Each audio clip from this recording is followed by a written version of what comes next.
आओ बीरबल अकबर की कहानी सुनाए। तोता खाता है न पीता है। कहानी अच्छी लगे तो चैनल को सब्सक्राइब करें, शेयर करें, बेल आइकन प्रेस करें। कहानी कैसी लगी फीडबैक ज़रूर दें। एक बहेलिए को तोते में बड़ी ही दिलचस्पी थी।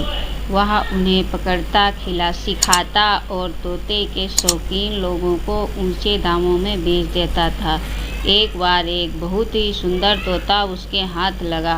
उसने उस तोते को अच्छी अच्छी बातें सिखाईं, उसे तरह तरह से बोलना सिखाया और उसे लेकर अकबर के दरबार में पहुंच गया। दरबार में बहेलिए ने तोते से पूछा, बताओ ये किसका दरबार है? तोता बोला, यह जहाँपनाह अकबर का दरबार है। सुनकर अकबर बड़े ही खुश हुए। वह बहेलिए से बोले, हमें यह तोता चाहिए, बोलो इसकी क्या कीमत मांगते हो?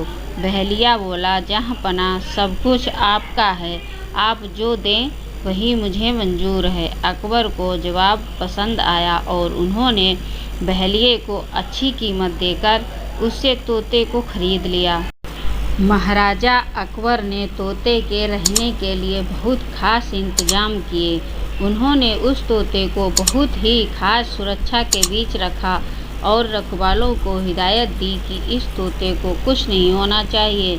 यदि किसी ने भी मुझे इसकी मौत की खबर दी तो उसे फांसी पर लटका दिया जाएगा। अब उस तोते का बड़ा ही ख्याल रखा जाने लगा, मगर विडंबना देखिए कि वह तोता कुछ ही दिनों बाद मर गया।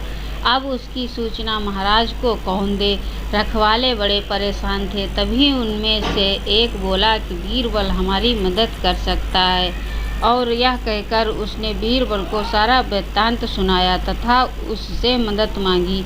बीरबल ने एक क्षण कुछ सोचा और फिर रखवाले से बोला, ठीक है, तुम घर जाओ, महाराज को सूचना मैं दूंगा।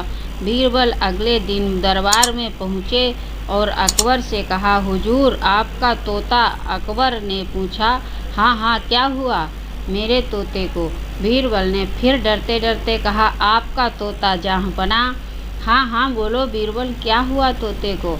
महाराज आपका तोता। बीरबल बोला, अरे खुदा के लिए कुछ तो कहो बीरबल, मेरे तोते को क्या हुआ? अकबर ने चीखते हुए कहा, जहाँपनाह आपका तोता ना तो कुछ खाता है, ना तो कुछ पीता है, ना तो कुछ बोलता है, अपने पंख फड़फड़ाता है, ना आँखें खोलता है और ना ही। राजा ने गुस्से में कहा, अरे सीधा सीधा क्यों नहीं बोलते कि वो मर गया है? बीरबल तपाक से बोला, हुजूर मैंने मौत की खबर नहीं दी, बल्कि ऐसा आपने कहा है मेरी जान बख्शी जाए। और महाराज निरुत्तर हो गए और बोले, बीरबल तुम्हारी बुद्धि का कोई थाह नहीं है। कहानी से क्या प्रेरणा मिली है कमेंट में ज़रूर बताएं।